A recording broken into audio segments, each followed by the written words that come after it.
Hello, everybody, and now we present this session that we all have been waiting for since the beginning of Thai Global Summit 2020. This is a session with the Honorable Chief Minister, Sri Arvind Kejriwal, and he is going to talk about making Delhi a global startup destination. Presenting this session is Mr. Rajan Anandan. He is Thai President Delhi Chapter, Angel Investor, and MD of Sequoia Capital. Hello, sir. Welcome to the summit. It's an honor to have you. Thank you, Akriti. Hi, everyone. I hope all of you are having are really getting a lot out of the Thai Global Summit. It's truly a pleasure to be here and to welcome our chief guest for this next session. I would like to, on behalf of the Thai Global Summit, on behalf of Thai Global, on behalf of Thai Hyderabad, who's hosting Thai TGS this year, but also most importantly, as residents and citizens of the city of Delhi, of the metropolis of Delhi, to welcome Sri Arvind Kejriwal, who's the Chief Minister of Delhi. Because there are so many of you who are actually listening to this, dialing in, joining TGS from outside of India, let me take a minute or two to introduce Sri Arvind Kejriwal. For those of you in India, obviously, and he does not need an introduction, but I think for the benefit of everybody else, I'm going to take a minute or two here to introduce the Honorable Chief Minister. Sri Arvind Kejriwal is a former bureaucrat who is currently the 7th Chief Minister of Delhi, and has been the Chief Minister of Delhi since February 2015. He's also the national convener of the Aam Aadmi Party, which he actually founded in 2012, and in 2013 he won the Delhi Legislative Assembly election. Can you guys hear me? A very warm greetings to everyone. It's a pleasure to be a part of the Thai Global Summit and speak to all of you today. I'll be sharing with all of you Delhi's efforts in building a comprehensive framework to turn Delhi into a global startup destination. Like it is happening all over the world, Delhi's economy also has been very badly hit due to coronavirus pandemic. Many businesses are struggling today to stay afloat, and many people have lost their jobs. While all businesses are struggling, I can understand that startups must be facing an even tougher time. Delhi government is committed to ensuring that we bounce back strongly from the impact of COVID. We want to create all the necessary conditions for businesses and especially startups to flourish. I am happy to note that Delhi has already taken a leadership position in India as a destination for startups.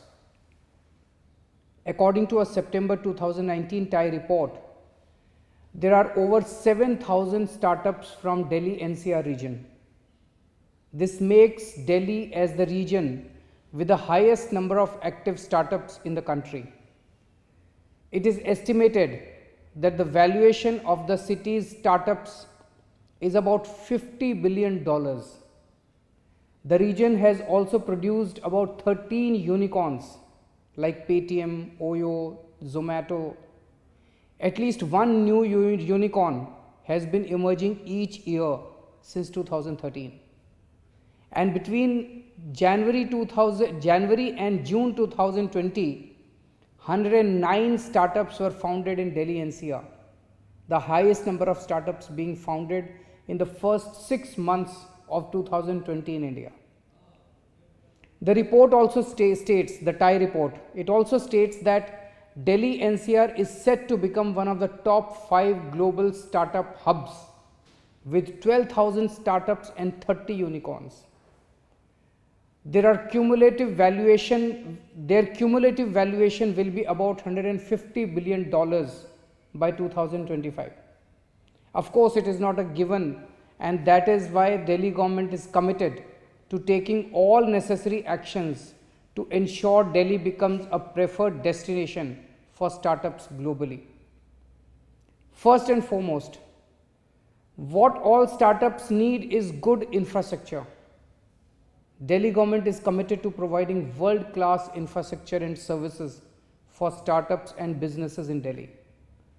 This includes power supply, roads, public transport, water supply, education, and health infrastructure. Delhi is probably the only city in India that today provides 24/7 uninterrupted continuous power supply to its residents. We don't have power cuts. DG sets and inverters are all becoming redundant. But this wasn't the case 5 years back, when summers in Delhi was synonymous with 4 to 6 hours of power cuts daily. Over the last 5 years, we have worked round the clock with our electricity companies to upgrade the entire network and ensure our residents get 24/7 electricity supply, and that too at the cheapest possible tariff. Delhi has a complex governance setup with over 16 agencies managing road network. That makes it difficult to upgrade the road infrastructure. But we have ambitious plans to renovate and upgrade over 500 kilometers of the largest roads in Delhi to European standards in the next 5 years. Work on this has already begun, and the first set of roads will be upgraded in the next year.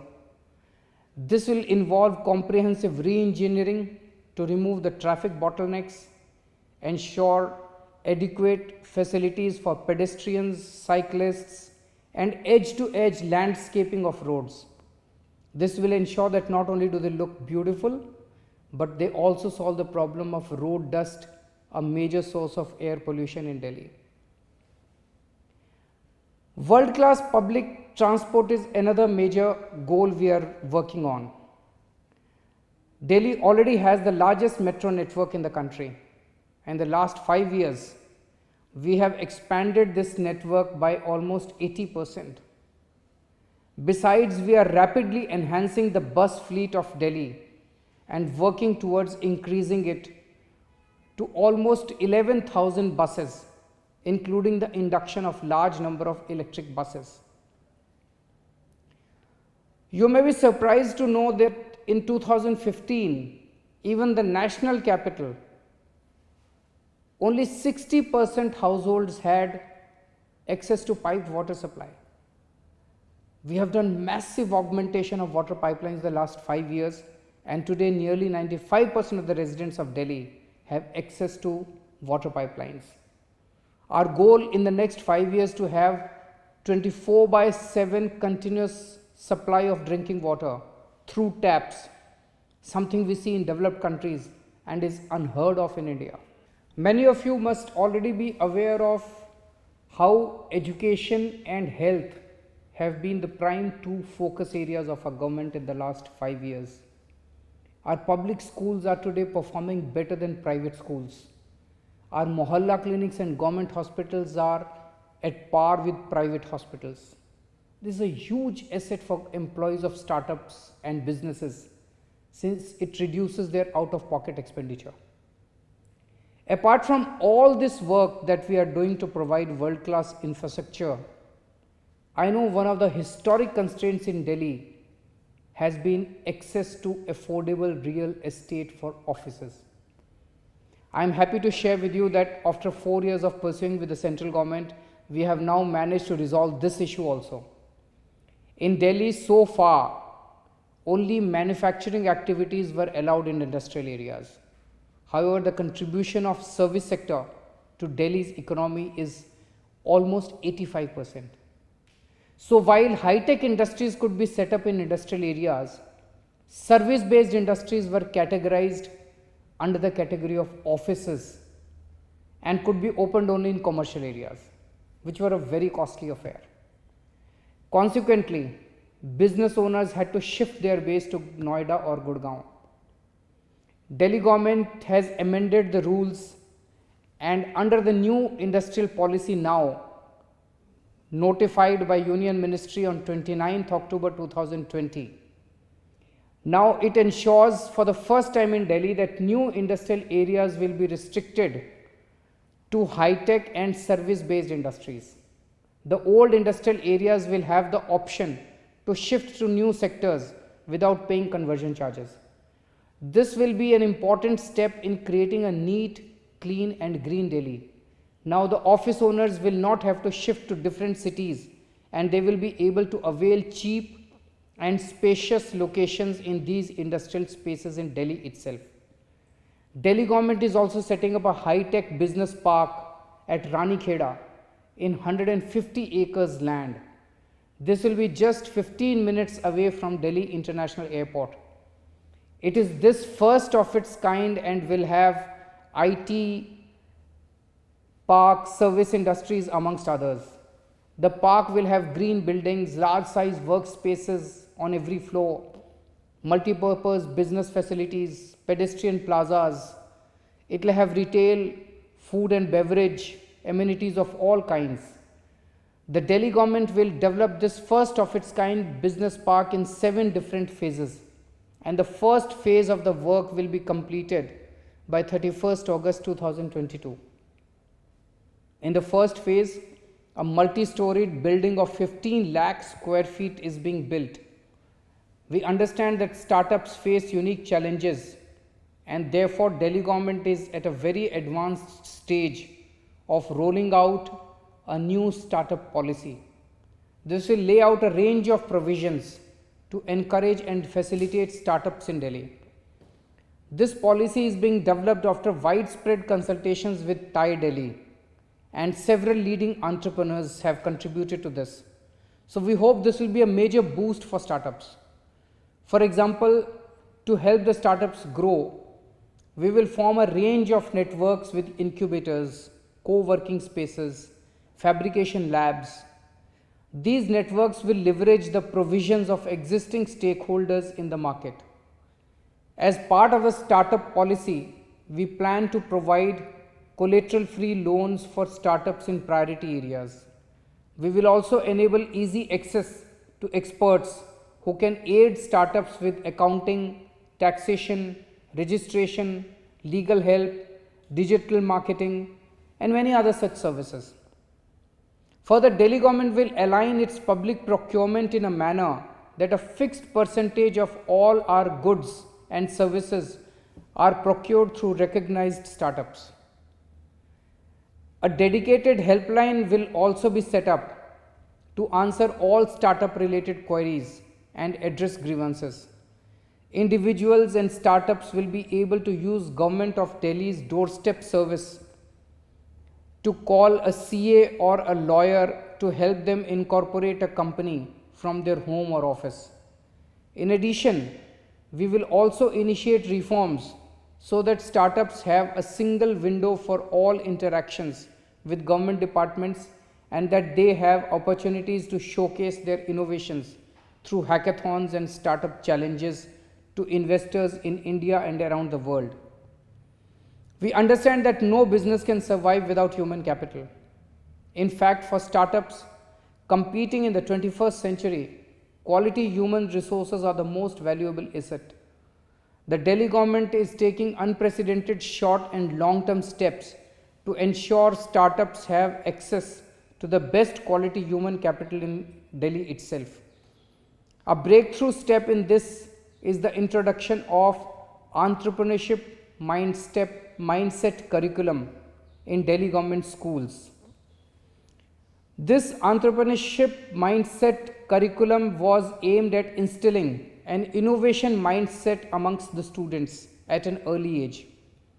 The idea was to enable them to take their ideas to the next stage while creating future job providers in the country rather than job seekers. Under this curriculum, each day, children from class 9 to class 12 in 1024 Delhi government schools spend 40 minutes picking up soft skills such as speaking with confidence, problem solving, and understanding how business works. Students are given 1000 rupees per student as seed money to enable them to develop their ideas, and they will get to keep it if their ideas grow into a money making business. The program has gained rapid traction, having trained over 18,000 teachers in the EMC. 14,000 students have enrolled in the classes. The department is also in the process of engaging close to 17,000 entrepreneurs for classroom interactions with students from across the country. Last year, 4,000 entrepreneurs had interacted with our students and discussed their journey as entrepreneurs. Another step we have taken in the direction of ensuring the best quality of human resources is establishing the Delhi Skills and Entrepreneurship University. The purpose of establishing this university is to fix the existing gap in the country by upskilling students and readying future entrepreneurs of the country. This will have the capacity of enrolling at least 1,25,000 students, which would include short-term, long-term, diploma, degree, PhD courses. World-class skill centers will be set up to provide skill-based training and degrees. It will also cater to the students by identifying future-centric jobs. Tool Engineering College of Delhi, GB Pant Engineering College, ITI, skilling in centers will be brought under the ambit of this university. There will also be an industry tie-up unit that will focus on forging strong ties with different industry partners. The unit will facilitate internships, placements, and offer entrepreneurship and startup opportunities to students who want to start their own businesses. Delhi Skill and Entrepreneurship University's first academic session is expected to start next year in close consultation with the companies. The companies will be treated as customers in this endeavor so that courses are in tune with industry demand. We are committed to taking as much as it takes to make Delhi a global startup hub. I thank TiE Global Summit organizers for this opportunity to share our thoughts and plan for making Delhi a global startup destination to a global audience of angel investors, venture capitalists, industry leaders, entrepreneurs, thought leaders, and TiE members. I wish the summit all the success. Thank you. Thank you very much, Honorable Chief Minister. It is always great to hear you. And I must say, as a resident and citizen of Delhi, we are delighted that you're leading us, all of us. And as an entrepreneurship startup community, we wanted to thank you for all the progressive initiatives that you're driving, whether it's the policy for electric vehicles, which is the first comprehensive EV policy in India, and I think will really help us move towards electrification of mobility in India, or on the other end of the spectrum, the university for skills and entrepreneurship, which would really help us skill at large scale. So thank you for being a terrific leader. I can't even imagine what we're going to do in Delhi NCR. We're already the largest startup ecosystem in India, both Delhi and NCR more broadly combined, and we can't wait to see what's going to happen in the city as you continue to lead us to brighter and brighter paths. Thank you, Chief Minister. Over to you, moderator.